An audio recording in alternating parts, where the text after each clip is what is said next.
Welcome to the Roanoke Valley Libertarians meeting here in Roanoke, Virginia at Corned Beef and Company. Tonight we have our yearly special guest, Dr. James Lark, past national chair of the Libertarian Party nationally, and we're going to have him talk this evening. Thank you for coming on here and watching. Please drop any questions, like, and share this to your friends. Further ado, Dr. Lark. Well, thank you, Dean. Thank you for the introduction. I'd like to thank you and Brian for once again inviting me. I have always assumed that it's because you couldn't get anyone good for August that I have become sort of the August attraction. I've been doing this for the better part of 15 years now.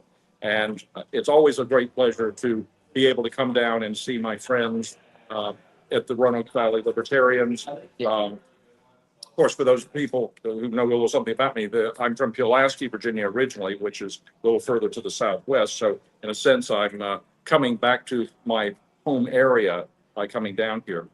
Before I go any further, this is the first time that I can recall when I've come to a Roanoke Valley Libertarian event where two wonderful people are not present, Charles and Angel Pasley.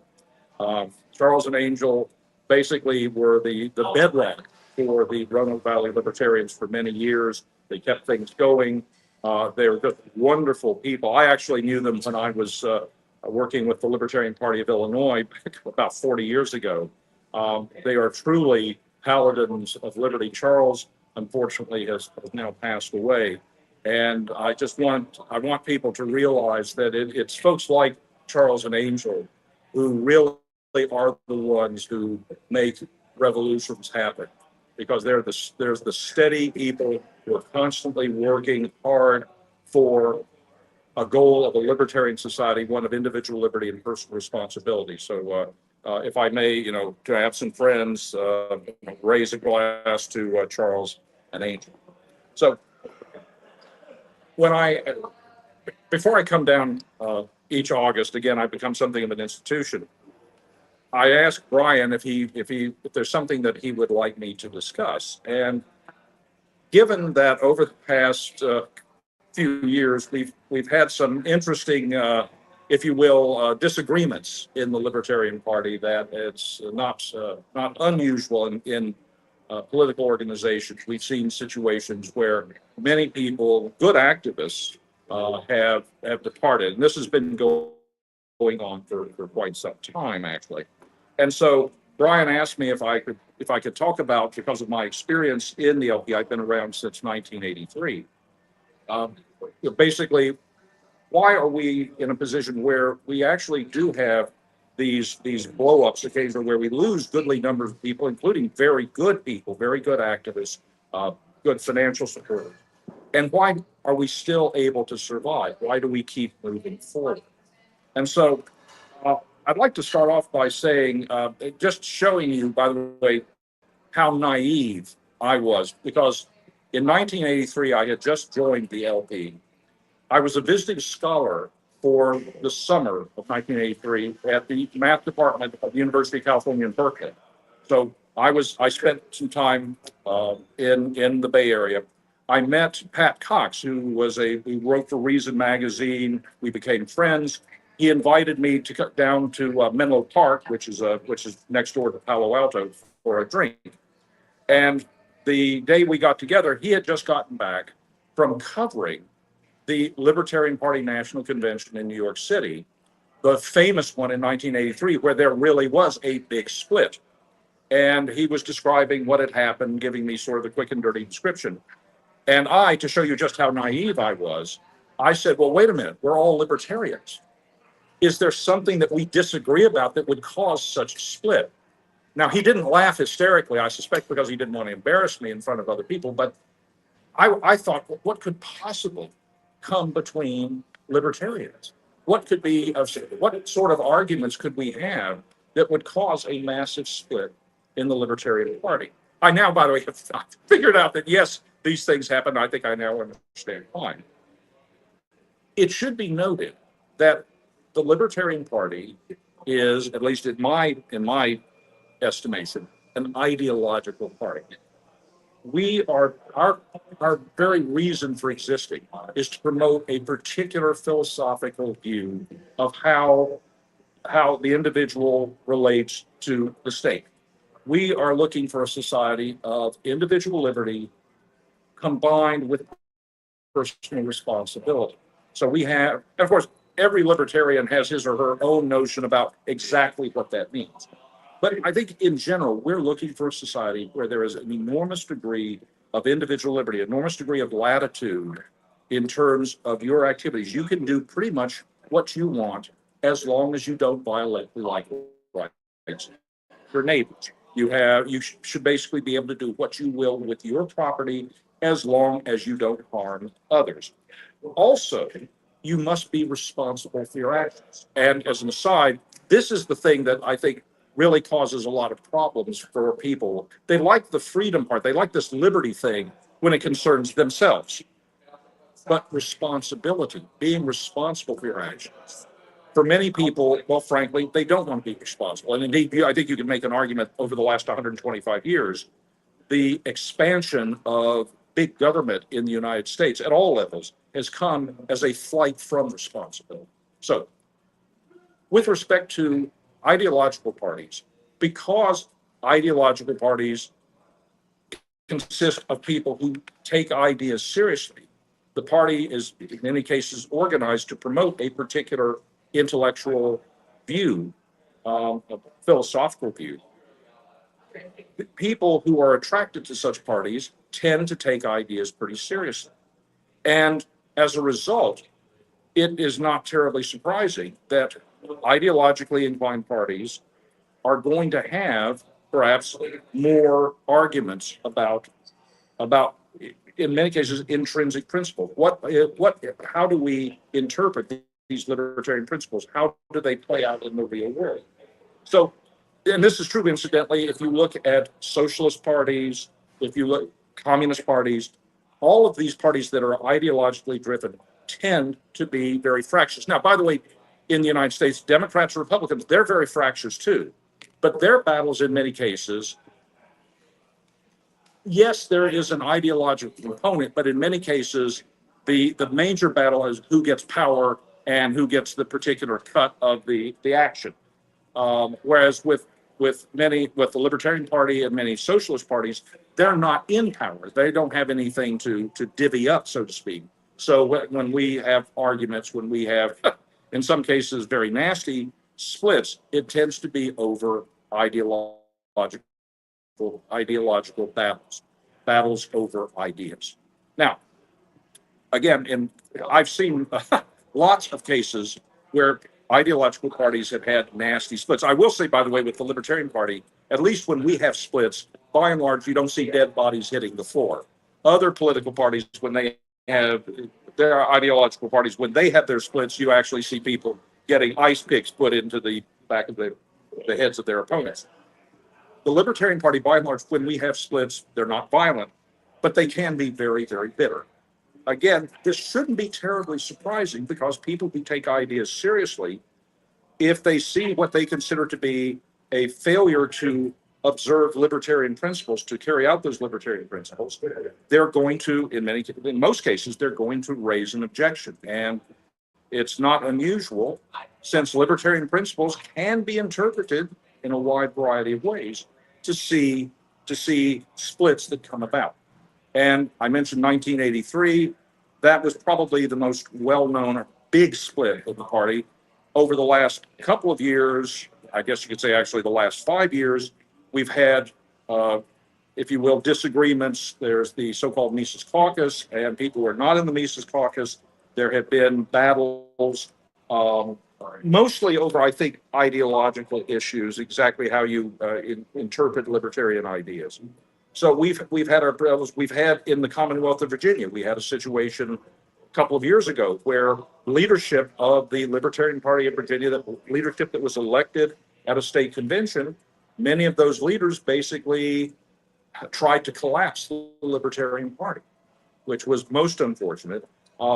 We survived, basically because those who were trying to collapse the party, frankly, I don't think they knew what they were doing. If they had actually known what they were doing, they could have caused more damage. But we've had these splits. Uh, I think libertarians, among again ideologically oriented people, if they are involved in partisan politics, they are more likely to leave the political party organization. And I think that's largely because libertarians, for the most part, people of libertarian disposition, don't like politics. Arguably, the biggest short term task of the Libertarian Party is to get libertarians to join the Libertarian Party. Most people of libertarian disposition, all they want to do is to live their lives in peace and harmony with their neighbors. They're interested in their self growth, their families, their jobs, their enthusiasms. They don't get involved in politics to enrich themselves. They don't get involved in politics to basically have power over their neighbors. They simply want to live in peace and harmony with their neighbors. So in my estimation, most libertarians, or at least people who identify as libertarians, people who their general philosophical perspective is what I would call libertarian, by and large, they're not inclined to look at politics as a good thing. It might be a necessary thing, a necessary evil, but they don't enjoy participating in politics. And again, if I may if you'll allow me a little digression, one of the things I've noticed, I've been involved in libertarian outreach at a variety of levels, basically since 1983. In Albemarle County, where I have a house where I've been living for several years, it was not unusual for me until fairly recently to participate in the affairs of the local government, to go to county board of supervisor meetings, to watch what was going on, occasionally to speak at the board of supervisor meetings. And one of the things I noticed, particularly at the local level, is that people who I would refer to as part of the takings coalition, people who seem to feel government should be much larger, certainly much larger than we libertarians would count as, people who want essentially government to be more active in the lives of their neighbors, well, the lives of all of us. They seem to enjoy politics in a way that libertarians don't. My friend Dean Davison here is wearing, for those of you who can't see him, he is wearing a Real Madrid jersey. He's a soccer player. I was a soccer player. When I played soccer and basketball actively, I would do the hard work of training to play the game. I'd lift weights, I would run, I'd prepare.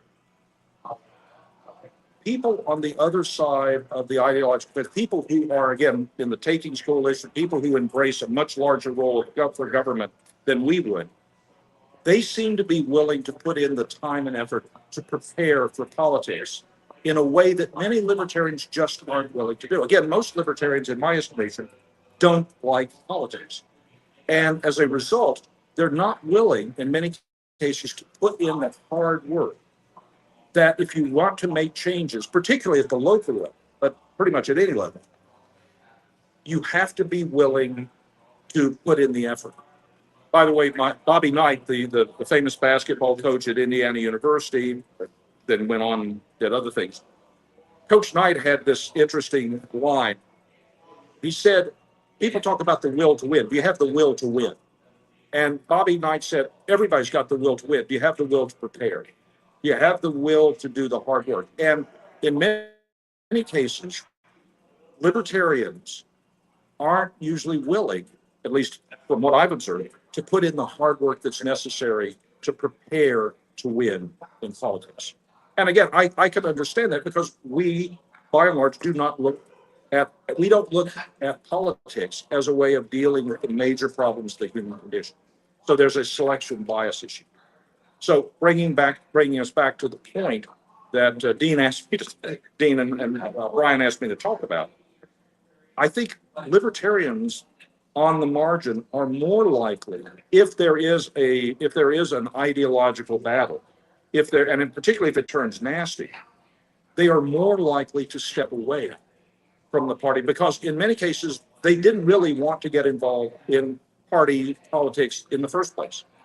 And I can use myself as an example. I had the honor of serving as the Libertarian Party's national chair. I was on the LNC, the Libertarian National Committee, for 10 terms. I hate politics.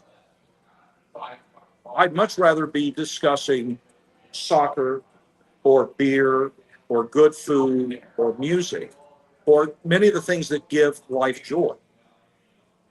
I'm involved in politics because I'm hopelessly bourgeois. I'm a creature of duty.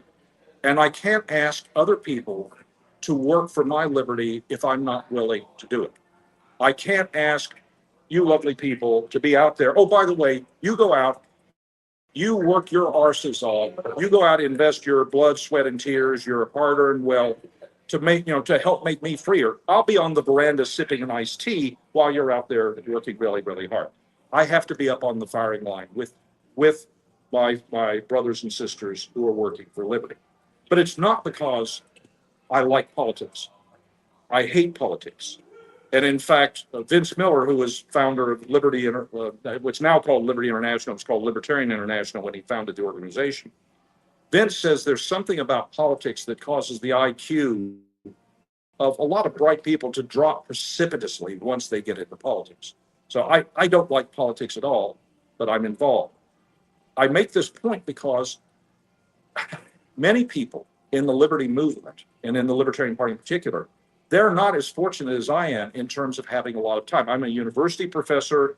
The old joke goes, I didn't want to have to work for a living, so I became a university professor. I have time to invest in politics, in the hard work of politics that most real human beings don't have. And that's particularly true of a lot of libertarians. Well, libertarians are frequently portrayed as, oh, you're just a bunch of rich people. I wish we ain't. Most libertarians I know work for a living, unlike the university professors, of course. They actually work for a living, and they don't have time. Even if they want to go out and be involved in politics, even if they want to do the hard work, in many cases, they just don't have that time. And so there are selection bias problems that I think impact libertarians to a greater extent than other political organizations, particularly more, if you will, more socialist organizations or more statist organizations. Perhaps that would be a better way of saying it. So, by the way, if people disagree with that, they're welcome to, in the question period, they're welcome to challenge my perspective on this. Why does the Libertarian Party continue to exist? Why does the Libertarian Party continue to have a real presence in many locations throughout, not just throughout the United States, but throughout the world? Why is the Libertarian Party still around? We're the third, I think by any reasonable standard, the Libertarian Party is the third largest political party in the United States. Why have we existed? By the way, for those who are watching this, you may not know, the Libertarian Party was founded, or the founding date is usually reckoned as December 11th, 1971. So we've been around for well over 50 years. We actually did have a presidential ticket that won an electoral vote. In fact, our first presidential ticket in 1972 did receive an electoral vote from a renegade Republican elector in Virginia. And so we've been around for quite a while. Why have we been able to do this? In my opinion, it's because, to put it bluntly, perhaps to put it somewhat pretentiously, we're right. Our ideas of individual liberty and personal responsibility, the society that we would like to see, where individuals can live their lives the way they want as long as they don't violate the like rights of their neighbors. I think that this is a better way of looking at things. I think that societies based upon, to the extent that societies are libertarian, that they allow a great deal of individual liberty, but coupled with personal responsibility, these societies are better societies. They're wealthier societies. And I don't mean just wealth in the sense of more automobiles or TV sets or toaster ovens. I mean wealthier in the sense that people are able to pursue their vision, their dreams, their God, as long as they don't violate the like rights of their neighbors. I think that's a truly beautiful vision. It's a vision of love, because we're willing to tell our neighbors, look, I may disagree with you about all manner of things that you want to do in terms of your life, but as long as you don't violate the like rights of your neighbors. You can live your life your way. Now, I may not want to deal with you, but you can live your life your way. I'm not going to hit you over the head with the big stick of the state. It's a vision of love. We're willing to let people live their lives their way. We don't want to stick our noses in their lives. I think the libertarian vision, individual liberty coupled with personal responsibility, as I said, it's a truly beautiful vision. I think ultimately, as time goes by, people will find it a compelling vision.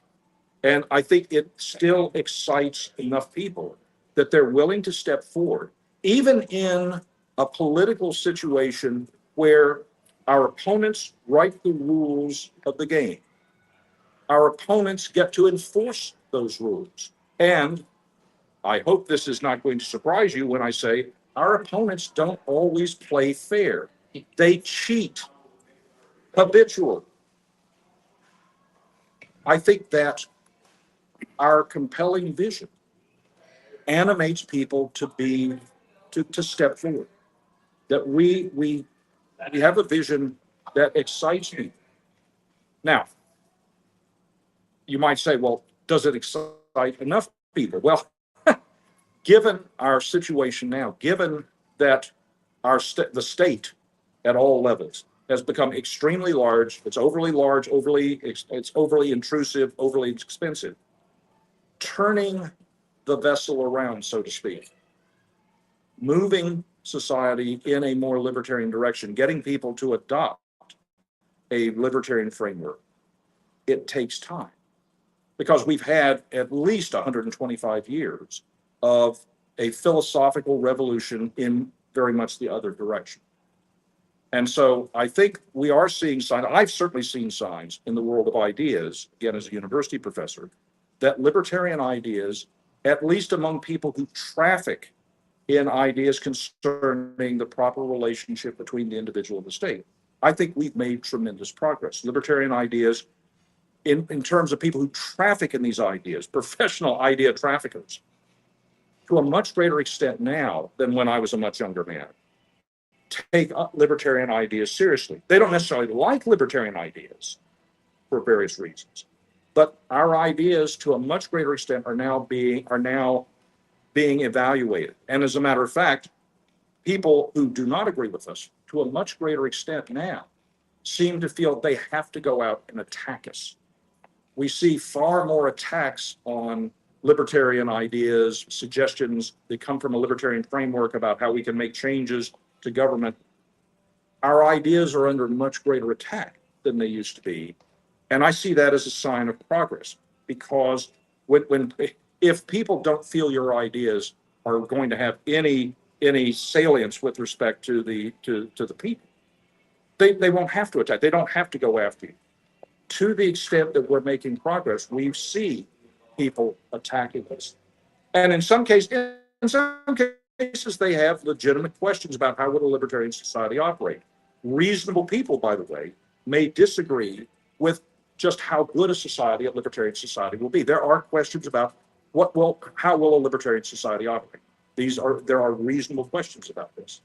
But more and more people are saying the libertarians, while I may not agree with them, they at least have something that we need. They have ideas that we have to grapple with. So I've seen what I consider to be a great deal of progress in terms of the ideological front. The political front, the one where, because this is the Roanoke Valley Libertarians, a political organization. Politics, in my estimation, is a lagging indicator. We see political success after success on these other battlefields. Is one, the intellectual battlefield. I would say the cultural battlefield. I would even say a spiritual battlefield.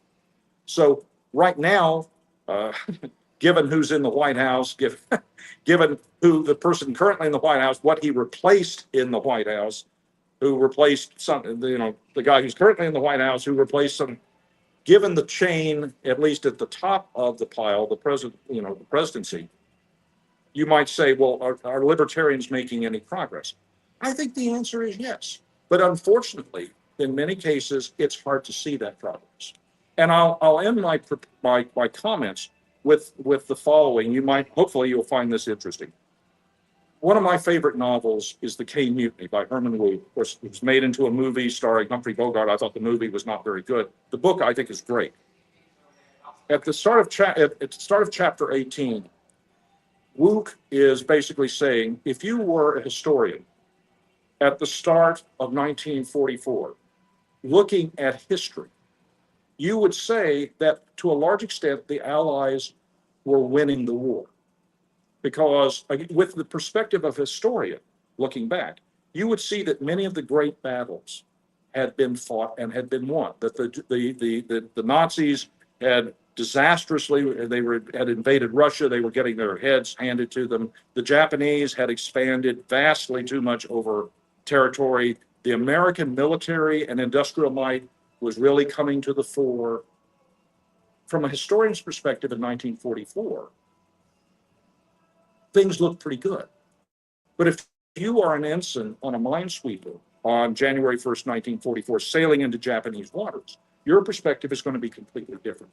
You're about to fight many of the battles that are truly titanic in the history of human affairs, but you won't see them as battles with a capital B. You'll see them, because you're a participant, as nasty welters of activity. You won't be able to see the importance of a battle that you just won. You may have just won a wonderful victory, but you won't know that until a lot of time has passed. You won't know that, perhaps for many years, that you just fought the Battle of Roanoke or the Battle of the Commonwealth of Virginia. It's quite possible that we will look back in 30 years and say, many of the big battles, we won them, but we didn't know we made considerable progress, but we were not in a position to recognize it. So this gives me a lot of hope, combined with the fact that perhaps again, very pretentiously, I think libertarian ideas are just better ideas. That when people have the opportunity to make a fair comparison, apples to apples and not apples to oranges or apples to rocks, of libertarian societies versus, the what you might call the feasible alternative arrangements, I think liberty coupled with responsibility will be the preferential option. Now, contrary to rumor, I've been wrong before. So take what I'm saying with the appropriate size grain of salt. But I see a lot of good signs about the long-term progress of the libertarian movement, not just in the United States, but in the world. By the way, some of you may know this, I shall have the honor next week of addressing Liberty International's annual World Conference in Buenos Aires, Argentina, where we've seen a situation where a president of a major country is very libertarian oriented. And actually, from most of the reports I've seen, his actions and the actions of his government have made life better for ordinary citizens in Argentina, that life is getting better for these people by virtue of the fact that they have reduced significantly the size, scope of government in many ways. So while things may sometimes look a little slow and disappointing, discouraging in the United States, we do see some signs of a truly liberal vision, a truly libertarian vision, perhaps taking hold in other parts. So while I'm not getting ready to stand up on a table and start singing, we're winning, we are the champions or anything like that, I do see very good signs, and I hope that those who are watching this will perhaps take a little bit of encouragement from this. And so I'd be happy to answer any questions, to continue comments, and thanks to those of you who I hope that you found this interesting. We haven't got any comments here. Dane, do you have any questions? So with the Use the mic.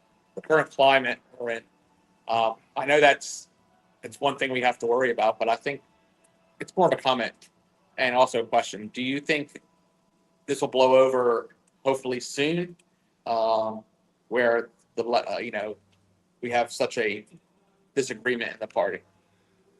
I think there will always be disagreements in ideologically oriented parties. And in fact, that I would even say that's appropriate, because how do you move from where we are to a more libertarian society. Well, no one knows that.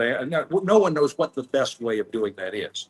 There are clearly some things that I think everyone would agree we ought to do, but no one necessarily knows the best path for that. And so people of honor, integrity, of goodwill will look at the same evidence and they will come to different conclusions.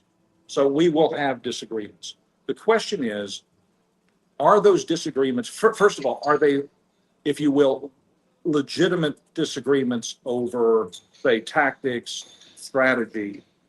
Are they disagreements over actually fundamentals?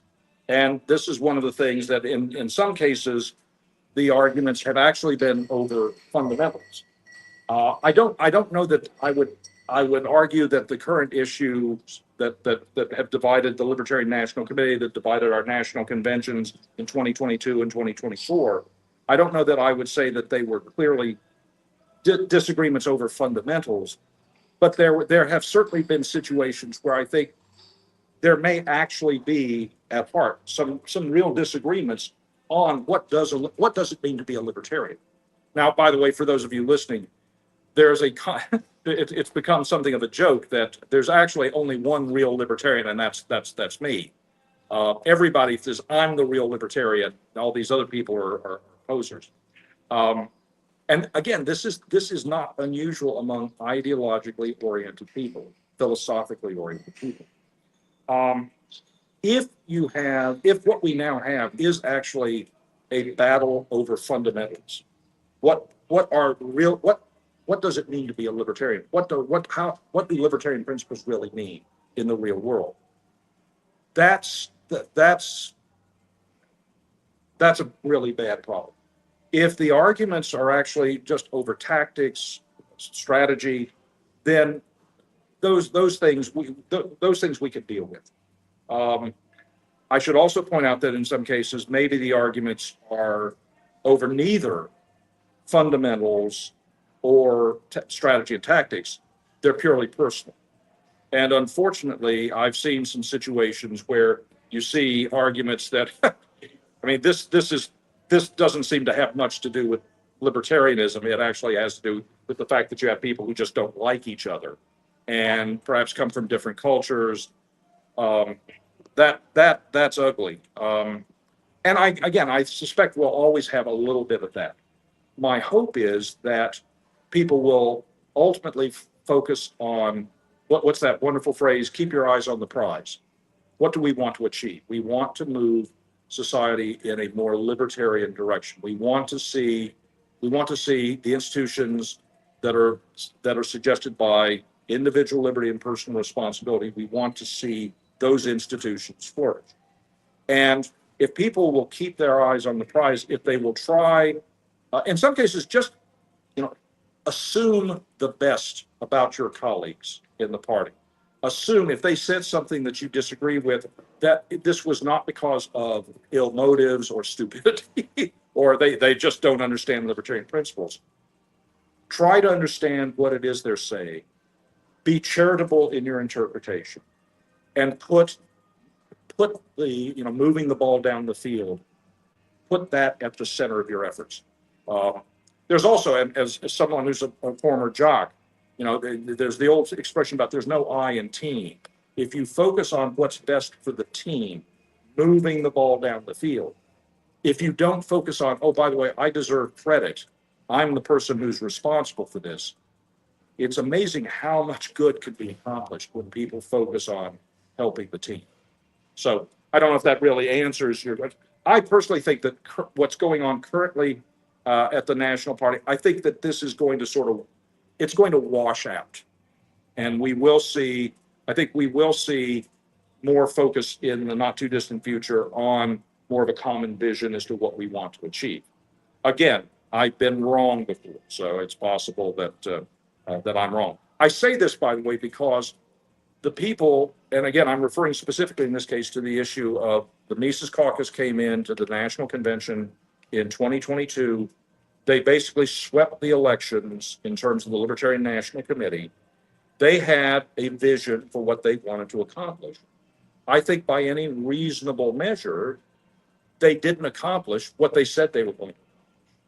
And I think that there are people, many of the disagreements now, many of the arguments are, look, you guys came forward and said you're going to accomplish these things. Well, you didn't.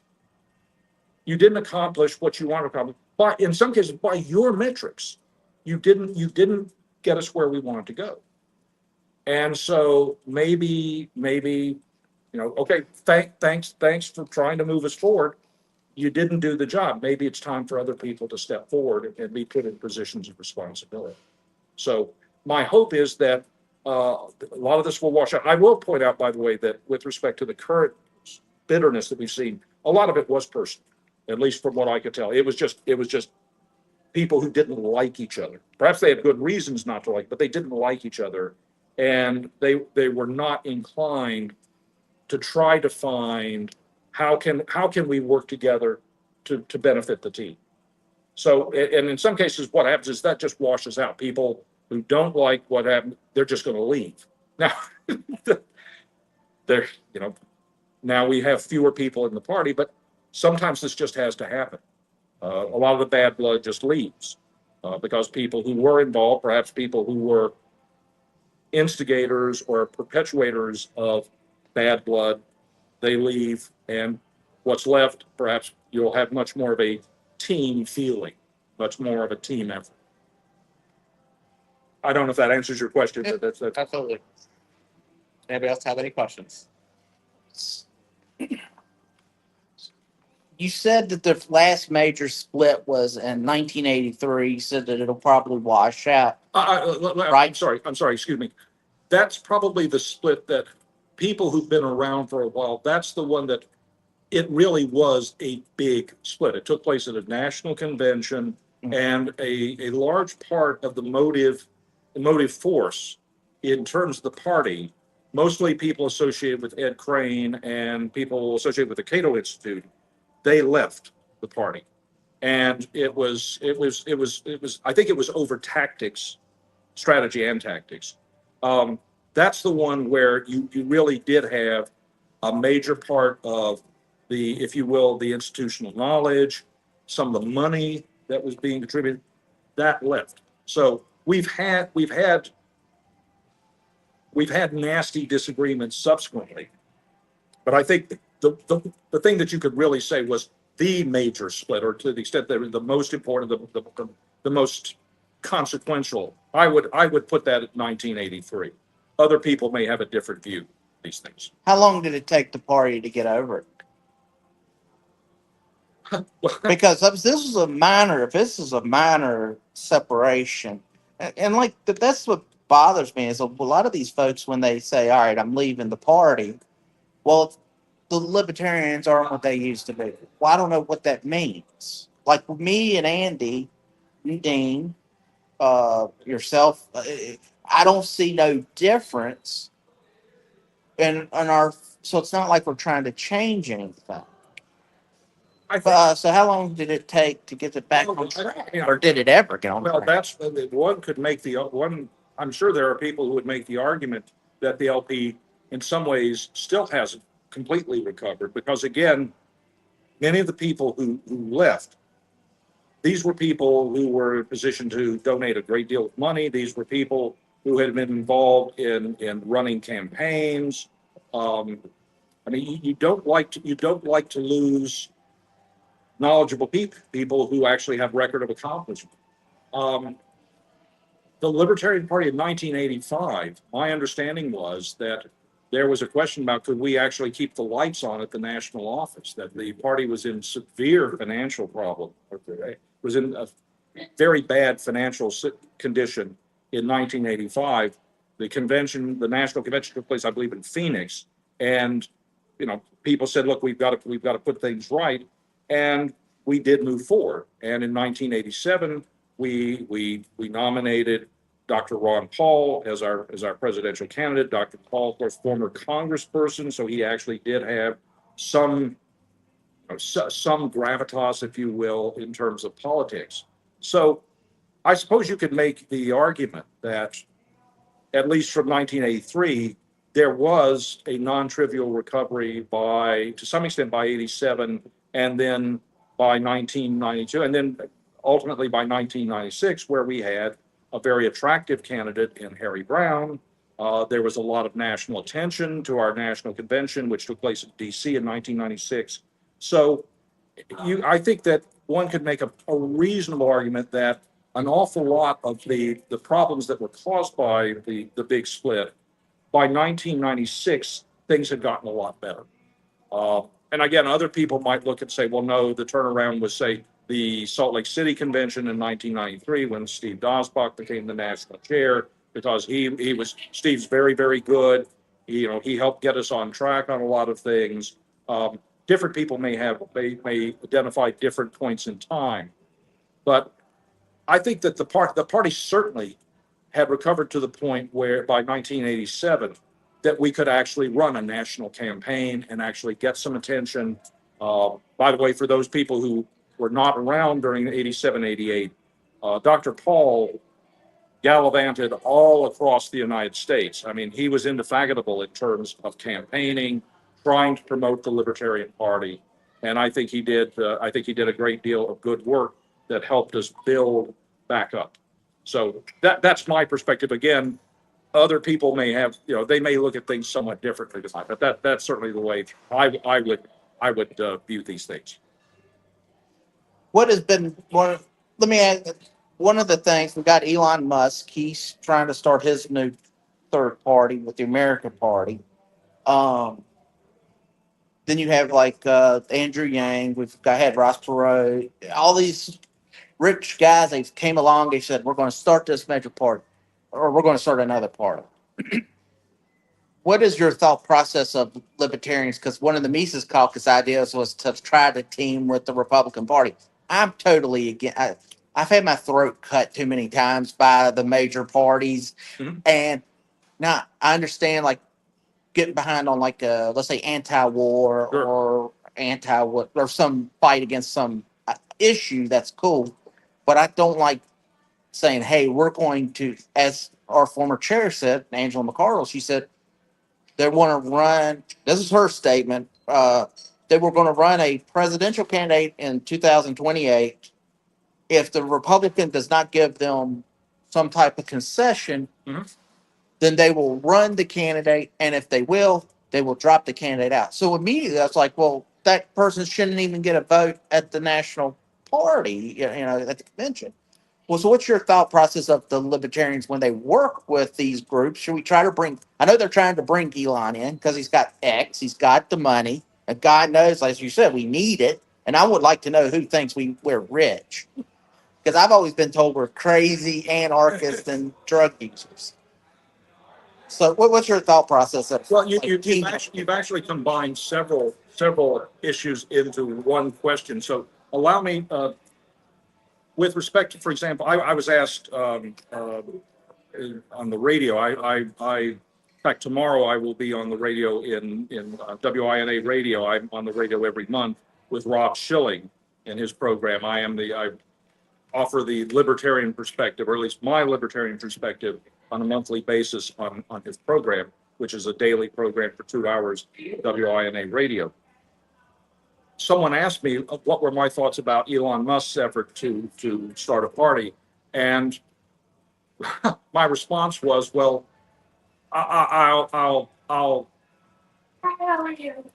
we'll see what ultimately happens. I think he's going to. I think we'll find that. I think he'll find that it's going to be a heck of a lot harder than he might believe. That a lot of people come forward at a given time, and they're dissatisfied with the two older parties, and legitimately so. They should be dissatisfied with the older parties because they basically are driving the ship of state into. They're basically going to ram it into a reef that will probably crush the ship. So they should be dissatisfied, and it's not at all unusual for people to say, "Look, I don't like either of these parties. Let's try something new."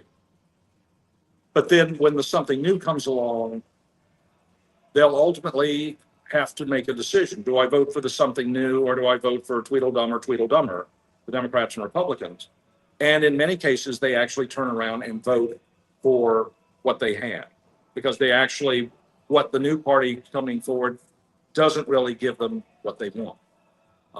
And again, I don't care how much money Elon Musk has. Building a third party in the United States is very, very difficult. Ross Perot made an effort. In fact, I'll mention this story. I don't know that it's true, but I have reason to believe it is. When Ross Perot first ran for president in 1992, my understanding was he did not want to run for president. He wanted to get someone of stature, of substance, someone like maybe Bill Proxmire, Senator Proxmire, to run on a ticket to basically emphasize one of Mr. Perot's major concerns, which was the ship of state with respect to our finances, debt, and the spending. But because of finance laws, campaign finance laws, it was going to be, Mr. Perot could not give enough money to whoever would be running, Bill Proxmire or anyone else.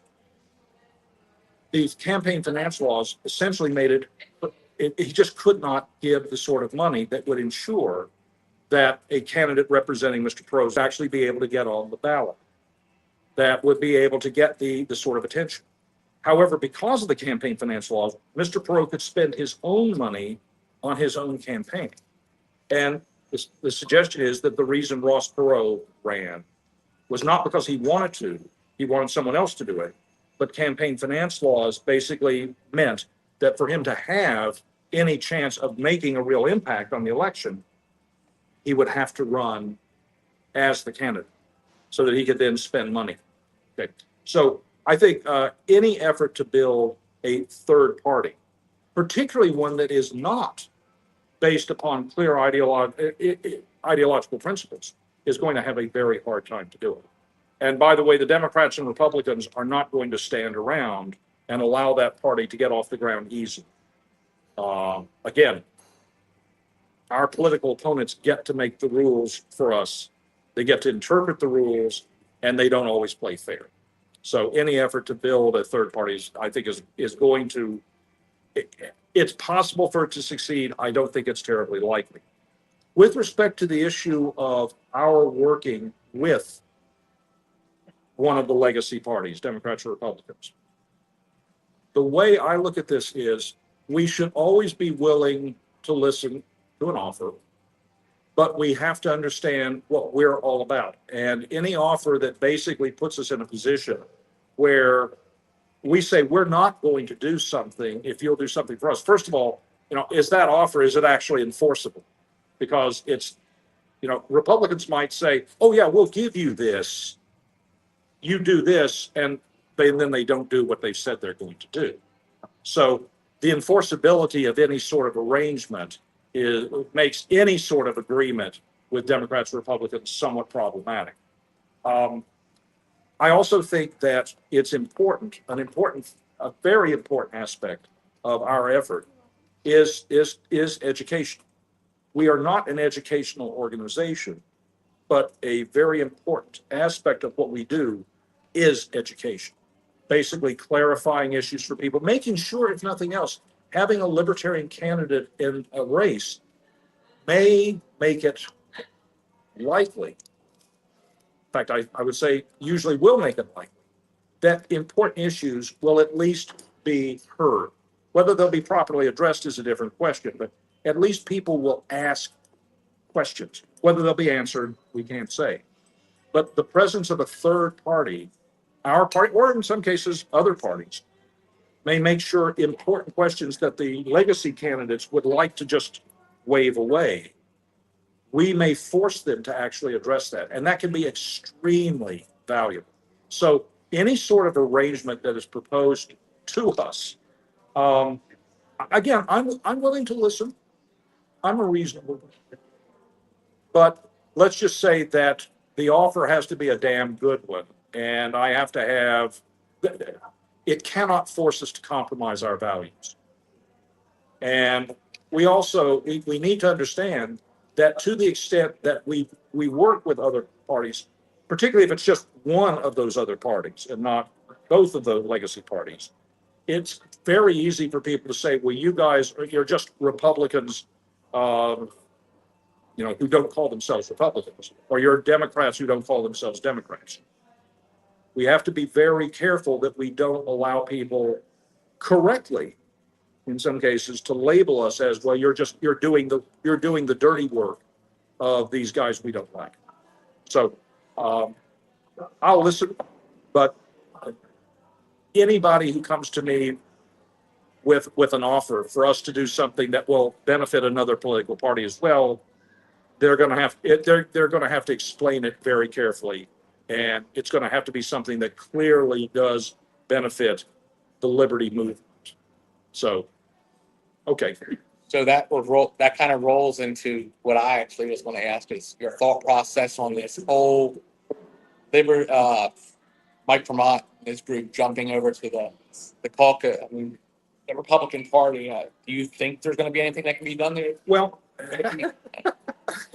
I mean, Dean, you ask an excellent question. First, let me say, I didn't know Mike Vermont. I'd never met him until the Virginia convention in 2024.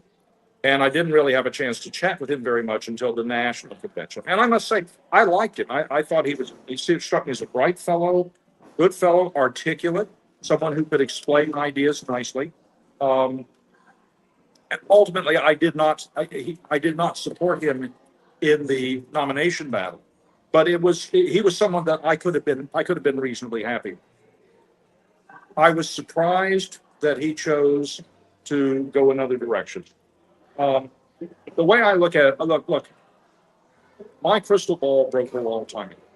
I don't know what the best path for someone else is. I don't even know what the best path for me is in terms of helping us move the ball down the field. I have some ideas, but I'm not sure they're right.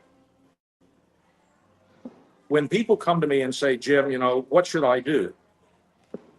I say, look, I don't know. You've got to make the decision that you think works best for you. And, it very well may be that someone who is libertarian by any reasonable definition, they may actually be better off in terms of helping the liberty movement. And by the way, just to make it clear, the Libertarian Party is part of the liberty movement. We're there to help build a libertarian society. The Libertarian Party is a tool. It's not, in my opinion, an end in itself. What's good for the Libertarian Party may not, by the way, be good for the liberty movement. We should always keep our eyes focused on how do we build or help move and support a libertarian society. The Libertarian Party is a tool in a toolkit. It's not the goal. The goal is not success of the Libertarian Party. If we have success, hopefully that will help us, but let's keep in mind what we're trying to do. With respect to an individual, it may be that the best thing you can do is actually work through one of the two legacy parties. You might be in a position, because of your stature, because of your influence, you might be in a position to help the Republican Party in a particular locality, particular jurisdiction, particular congressional district, move in a libertarian direction. And if you think your best opportunity is to be in the Republican Party, the Democratic Party, or in the Socialist Party, or no party, you should do it. In fact, you can't be unduly romantic about politics. You have to, if you want to win, if you want to see us move toward a libertarian society, you have to be scrupulously honest with yourself as to how can you help to the greatest degree. And that might be through another party. It might be through having no political activity whatsoever. And if I may use a personal example, when I finished my PhD, I at the time, I actually took a year longer to finish my doctorate because I was involved in so much libertarian stuff, particularly with campus organizing.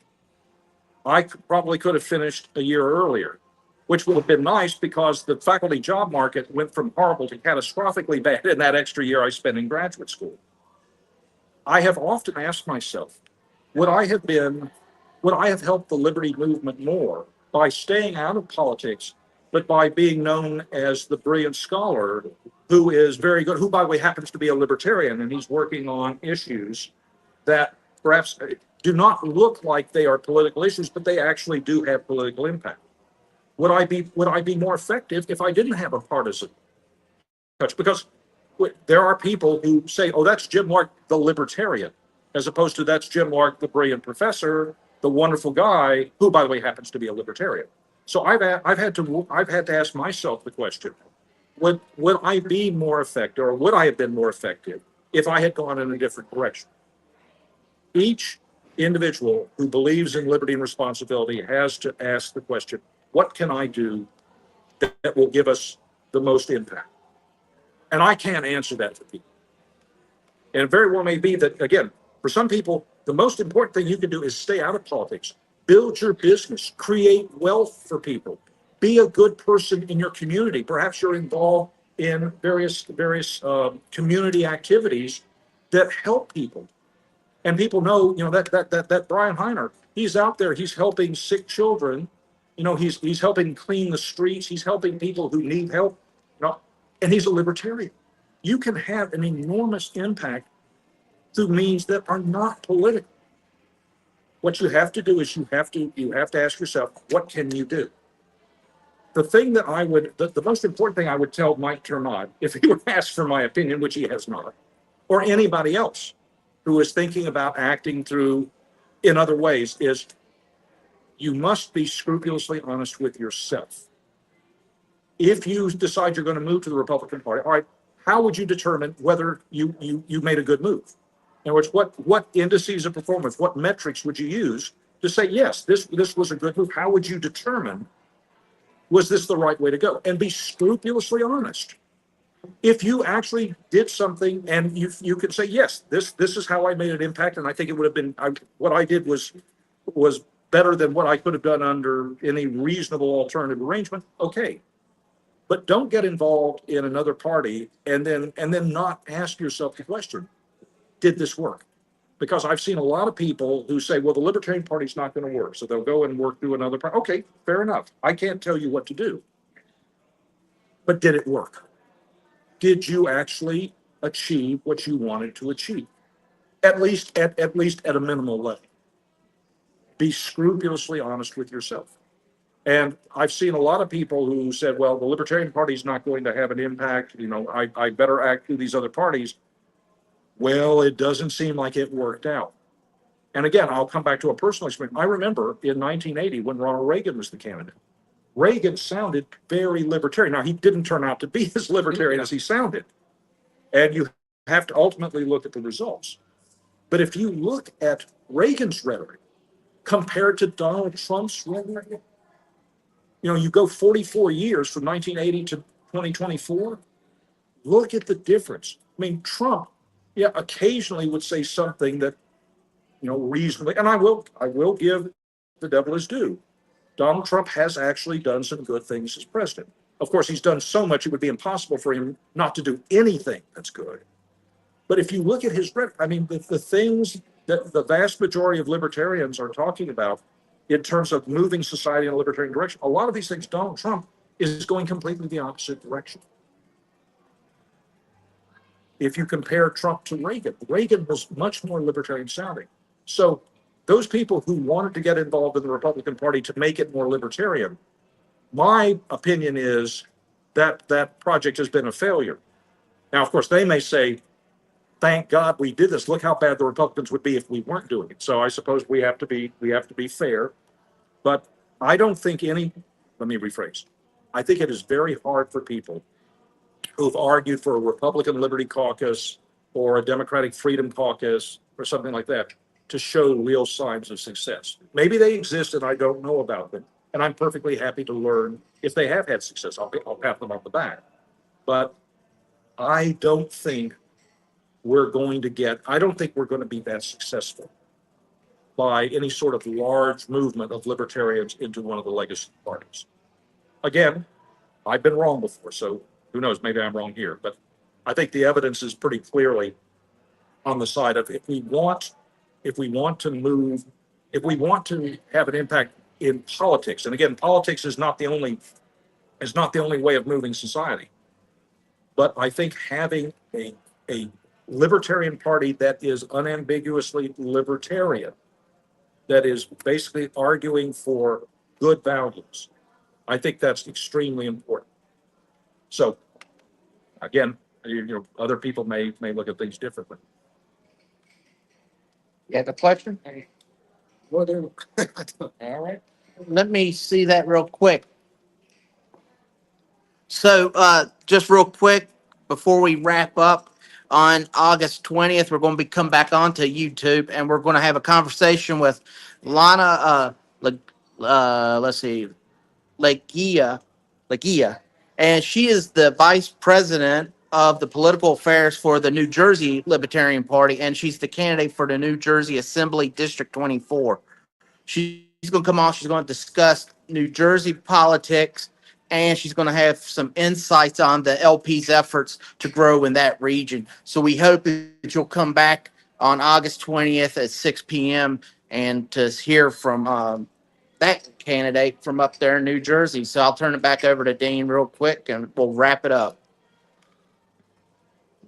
I guess we have no other questions or anything. We'd like to thank Dr. Lark for his time and coming down here to Roanoke to speak to us as he does every year. It's always appreciated. Well, allow me to offer my thanks to those people who took their valuable time to listen. I hope that they found it interesting. Incidentally, people who would like to follow up, my email address, my faculty email address is jwlark@virginia.edu. Spell out the word Virginia. Again, that's jwlark@virginia.edu. If you'd like to follow up, if you have further questions, please don't hesitate to get in touch with me. And again, thank you for taking your time to listen to me ramble on. All right. We'd like to thank everybody for watching. Make sure you subscribe, like, and share. And we will talk to you again soon. Thank you, Dr. Lark, for coming out.